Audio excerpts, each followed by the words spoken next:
जाना जाना है ना 5 मई के सबोला टाकिज में जाना है ना। जाना जाना है ना 5 मई के सबोला टाकिज में जाना है ना।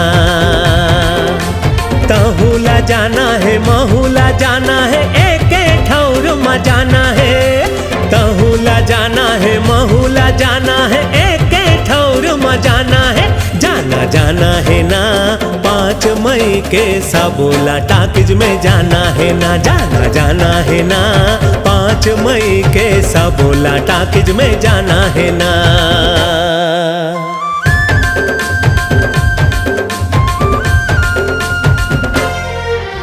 रायपुर में जाना है, दुर्ग में जाना है, बिलासपुर में जाना है।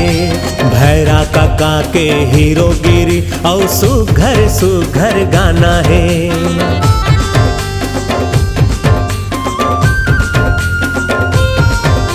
नांदगांव में जाना है, भिलई में जाना है और धमतरी में जाना है। एलसा घोष के हो गए दीवाना ओखरो मायाला पाना है। सतीश जैन के फिल्म है संगी है।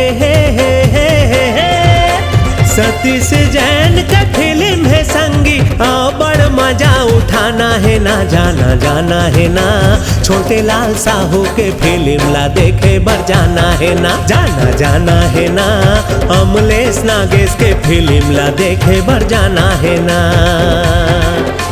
तहुला जाना है महूला जाना है एक ठौर में जाना है। तहुला जाना है महूला जाना है एक ठौर में जाना है। जाना जाना है ना 5 मई के सबोला टाकिज में जाना है ना। जाना जाना है ना 5 मई के हमला टाकिज में जाना है ना।